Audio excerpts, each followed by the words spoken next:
Dear audience, thank you all for watching. We are the Tannenberg Group.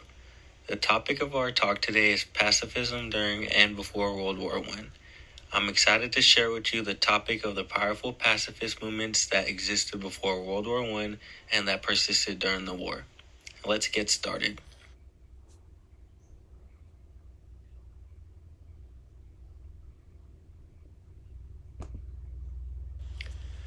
First, let's go through today's table of contents, which have 7 sections. I will explain them in order for you.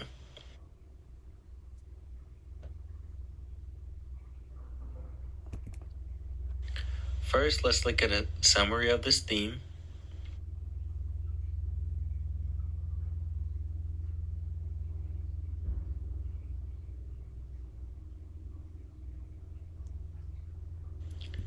Then let's review the historical background.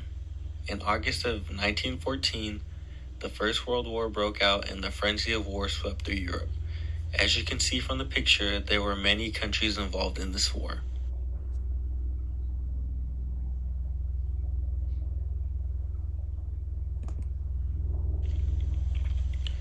Okay, next, I'll show you a video to get more familiar with the background.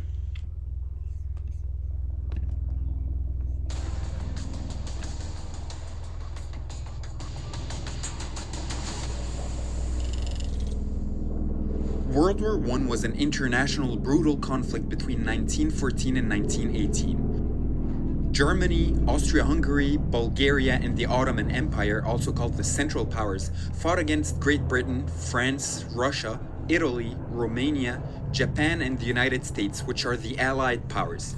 Thanks to new military technologies and the horrors of trench warfare, World War I saw unprecedented levels of carnage and destruction. It ended with the defeat of the Central Powers and the death of more than 16 million people throughout Europe and the world. Tensions had been brewing throughout Europe following Germany's unification and annexation of French territories after the Franco-Prussian War of 1870. Germany's rise upset the European balance of powers and led to a game of alliances. The spark was struck in Bosnia, where the heir to the Austro-Hungarian Empire was killed by a Serbian nationalist, struggling to end Austro-Hungarian rule over Bosnia.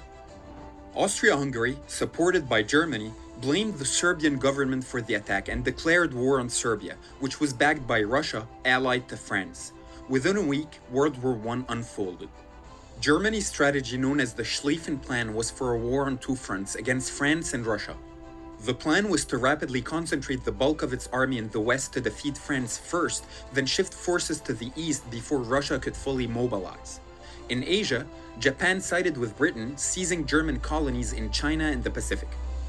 The Ottoman Empire, historic enemy of the Russian Empire, entered the war on the side of Austria-Hungary and Germany, opening fronts in the Middle East for controlling access to oil and the Suez Canal. The German advance penetrated deep into France, closing in on Paris, but was halted at the Battle of the Marne by Franco-British forces.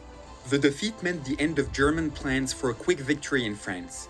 Both sides dug into trenches, and the Western Front was the setting for a 3-year-long war of attrition that saw the first use of chemical weapons and gases.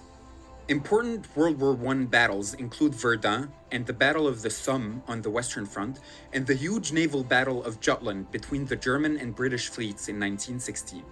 The recent invention of aviation was first used for observations, then planes were gradually used for bombing and air combat. Around the world, European colonies and British dominions such as India engaged in war. From 1914 to 1916, Russia's army mounted several offensives on the Eastern Front but was unable to break through the German lines. To support geographically isolated Russia, Allied forces tried to open a sea supply route via the Dardanelles Strait, and then later launched a land invasion of the Gallipoli Peninsula. Both campaigns failed against Ottoman resistance.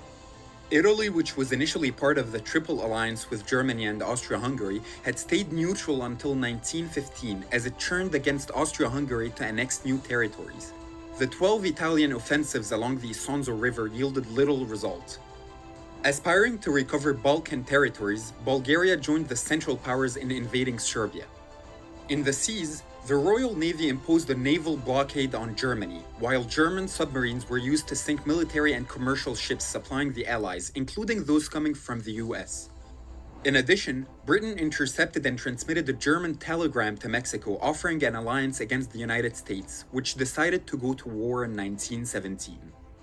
Russia's lack of advances on the battlefield and economic instability exploded in the Bolshevik Revolution of 1917, which ended Russian involvement in World War I and later led to the creation of the Soviet Union. Although Russia was out of the game and Germany was able to focus on the Western Front, it was unable to achieve quick victory against the Allies before the arrival of US troops. Despite the Ottoman victory at Gallipoli, later defeats and an Arab revolt backed by the British forced the Turks to sign a treaty with the Allies in October 1918. Moreover, Austria-Hungary, dissolving from within due to growing nationalist movements among its diverse population, reached an armistice.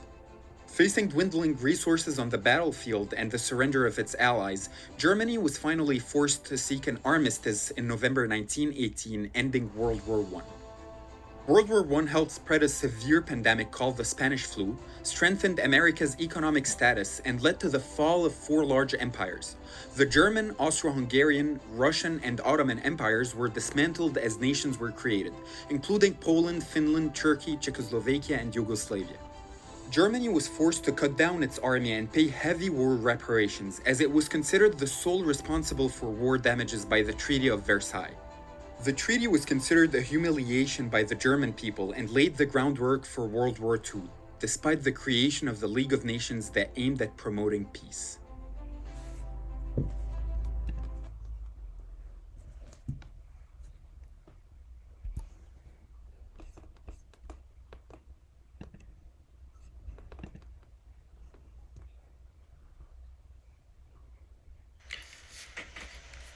First, let's learn about the core principles of the pacifist movement.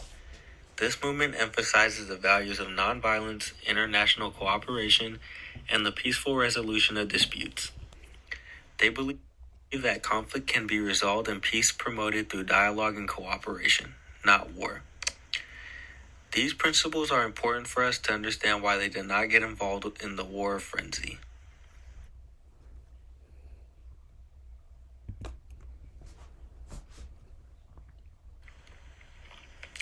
Here you can see that I have given two examples to prove my point.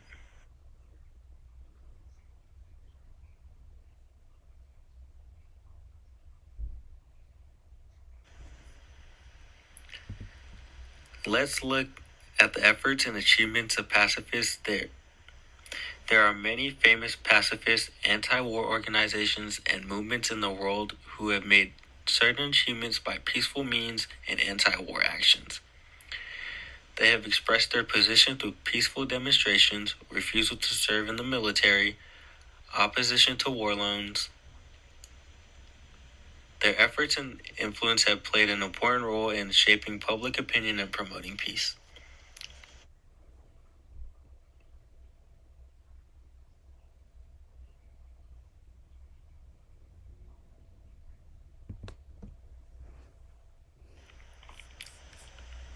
The following are some of the actions and achievements in four main areas.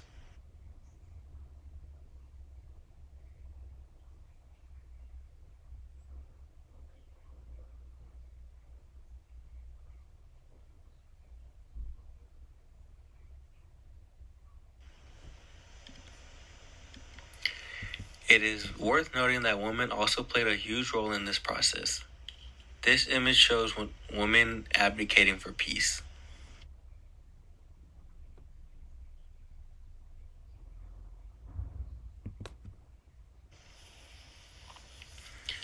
However, the pacifist movement also faced many challenges and reasons for its failure. Let me introduce you to these factors. The first factor is war fervor and nationalism. During World War I, many people associated national interest and glory with the participation in war. This sentiment made pacifist cause often marginalized and even seen as a betrayal of national interest. War fever has made it difficult for pacifist movements to gain widespread support and influence.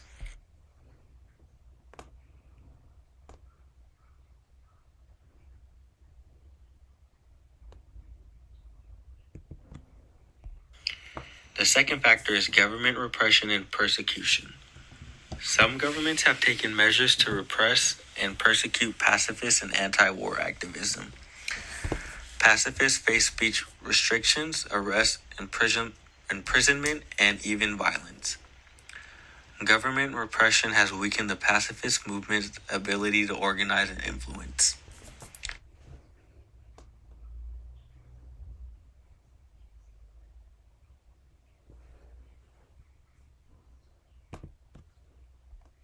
And the third one is war interests and economic factors. Wars often involve large economic interests, including war industries, war trade, and war debt. Some interest groups benefit from war and therefore pose resistance to the pacifist movements. They may assert their interests through political influence, financial resources, and media control to weaken the pacifists.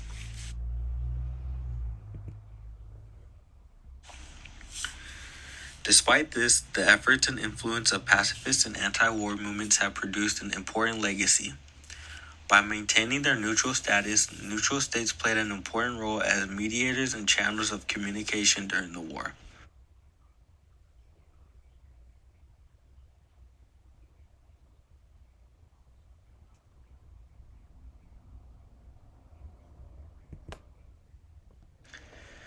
The development of international institutions such as the League of Nations and the United Nations benefited from pacifist calls for and support of international cooperation.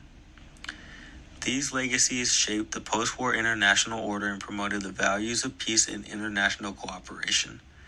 Let's look at their symbols.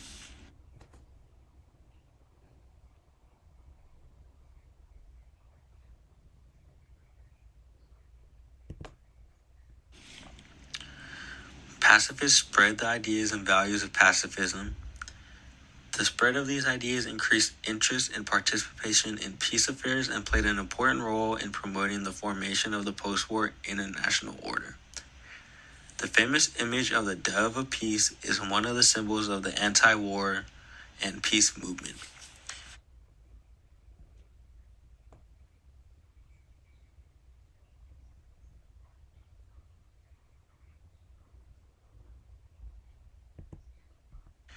In our textbook, at the end of the 25th chapter section, the Paris Peace Conference is introduced.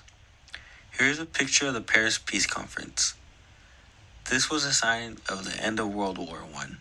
The Paris Peace Conference embodied pacifism as it attempted to secure long-term peace through international cooperation and the diplomatic solutions to the post-war problems.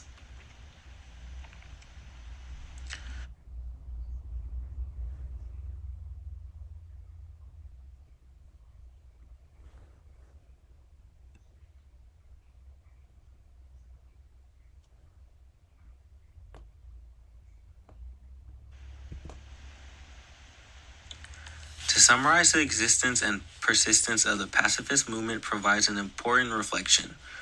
Although some were not involved in the war frenzy of August 1914, they made important contributions to peace and international cooperation through their efforts to preserve neutrality, oppose war, and advocate for peace. Their legacy lies in contributing to the spread of pacifist ideas, the establishment of international organizations, and the shaping of perceptions and attitudes towards war.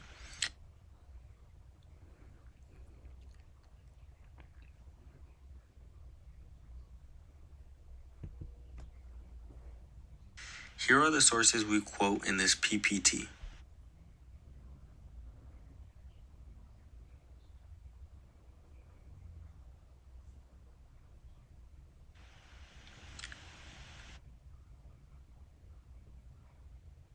Let us remember these lessons of history and reflect on the challenges we face in today's world.